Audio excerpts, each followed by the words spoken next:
अस्सलाम वालेकुम dear student, hopefully आप सब लोग माशाल्लाह खैरियत से होंगे। वंस अगेन बेटा अनदर हमारा जो ग्रेड 9 का चैप्टर है, चैप्टर 3 पीरियोडिक टेबल ऑफ। हमारे पास जो एलिमेंट्स हैं, हमारे जो केमिस्ट्री के अंदर जितने भी एलिमेंट्स हैं उनकी जो सारी अरेंजमेंट्स है, ये हमारा चैप्टर उससे रिलेटेड है। तो इसको हम नॉर्मली दो पोर्शन में डिवाइड कर देते हैं, दो हिस्सों में। तो फर्स्ट पोर्शन जो है वो उसको मैं डिस्कस करने जा रहा हूँ। मैं कंप्लीट पीरियोडिक टेबल को यहाँ डिस्कस करूँगा, इसकी हिस्ट्री को भी यहाँ पे डिस्कस करेंगे। देन उसके बाद इंशाल्लाह ताला जो इसकी पीरियोडिक प्रॉपर्टीज़ हैं हम उसको देखेंगे। तो पीरियोडिक टेबल जो हमारे पास है, और इसके साथ हम एक टर्म यूज़ करते हैं पीरियोडिक टेबल एंड पीरियोडिसिटी।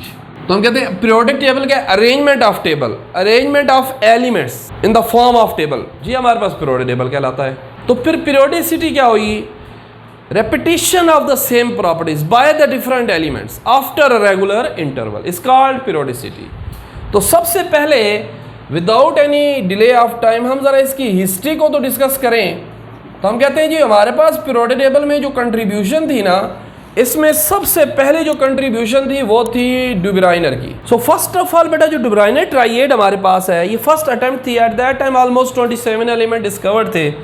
तो इसने क्या किया था, arrange the elements in a group of 3 called triad, जिसको हम ट्राइएड कहते हैं, on the basis of property, या आप इसको कह सकते हैं हैविंग सेम प्रॉपर्टीज। यानी कि ये जो 3 एलिमेंट्स थे, इन तीनों की प्रॉपर्टीज क्या थी, सेम थी। लाइक दैट इसका एक छोटा सा ट्राइएड है और उसमें सबसे पहला जो है लिथियम है, सोडियम है और पोटाशियम। अब इसका ये जो ट्राइएड था, दे हैव सेम प्रॉपर्टीज।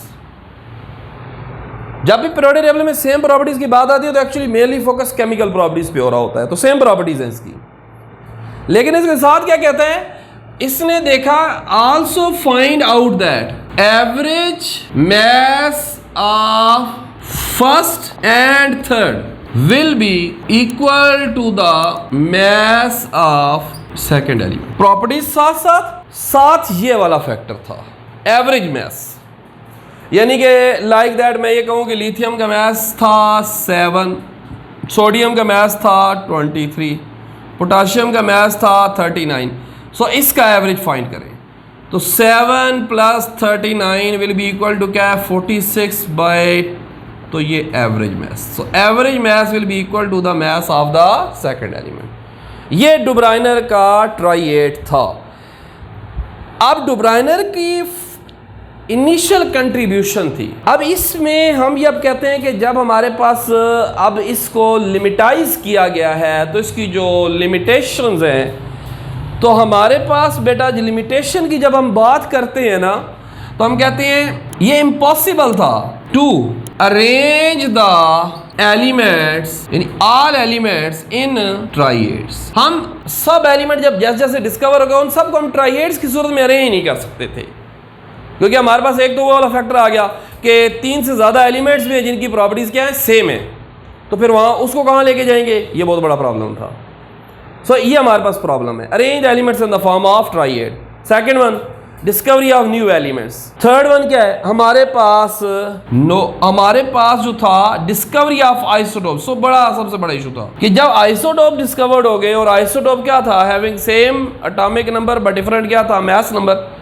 सो इसको भी हम डुब्राइनर के अंदर अरेंज नहीं कर सकते थे।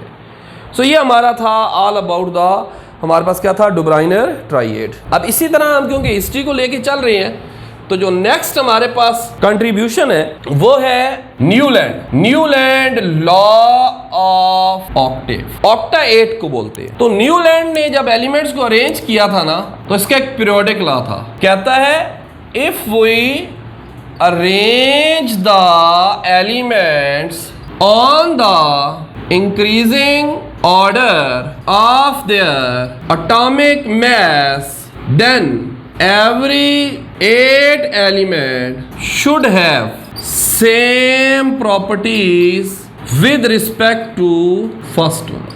every 8 element, हर 8वां एलिमेंट सिमिलर प्रॉपर्टीज रखता होगा।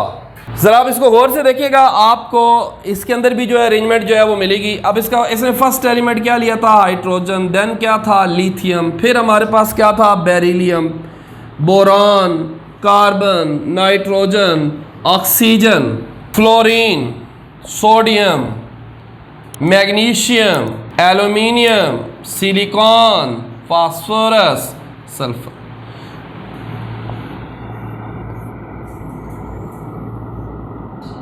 एवरी 8 एलिमेंट, यानी कि आप जरा इसको देखें कि अगर मैं इसको फर्स्ट एलिमेंट क्या देता हूं तो हाँ, इसका 8वां एलिमेंट कौन सा होगा? 1 2 3 4 5 6 7 8, they have same property according to Newland. अगर मैं इसको 1 क्या देता हूं तो इन दोनों की प्रॉपर्टीज क्या होनी चाहिए? सेम होनी चाहिए। सो यहां तक तो ये बहुत अच्छा था। अभी मैंने इसकी तीसरी रो बनाई नहीं है जिसको ड्रॉबैक को शो करती है। अगर आप जरा गौर से देखें तो इसमें ड्रॉबैक्स क्या हो सकते हैं, लिमिटेशंस क्या हो सकती हैं। तो हम कहते हैं इसकी अगर लिमिटेशंस को हम ऑब्जर्व करें ना तो फर्स्ट ऑफ ऑल हमारे पास कौन कौन से ड्रॉबैक्स हैं चेक करें जरा।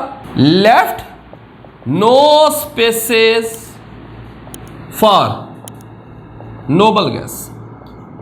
नोबल गैसेस के लिए कोई स्पेस ही नहीं। आप ये देख लें, ये 14 एलिमेंट्स अरेंज है एट दैट टाइम, क्योंकि नोबल गैस डिस्कवर्ड ही नहीं हुई थी तो उसने तो अरेंज नहीं किया, लेकिन later on noble gas discovered हुई है। सो इसको हमें अरेंज करना क्या था? प्रॉब्लम था। अब अगर हम नोबल गैस को इसके ऑक्टेव के लॉ में प्लेस करते हैं, अब प्रॉब्लम आएगा, क्योंकि उससे सारा उसका ऑक्टा क्या हो जाएगा? डिस्टर्ब हो जाएगा। फिर हमारे पास क्या है? Discovery of isotopes. आइसोटोप्स की discovery is a big issues there because atoms of an element having same atomic number but different mass number. So अगर हम इसको मास नंबर की बेस के ऊपर अरेंज कर रहे हैं तो आप देखें एलिमेंट, एक ही एलिमेंट के डिफरेंट आइसोटोप्स हैं, तो प्रॉब्लम जा रही है हमारे पास, और वो ये आ रही है कि हम उन्हें कैसे यहाँ पे अरेंज करेंगे। ये हमारे पास क्या था बेटा? Newland law of Octave.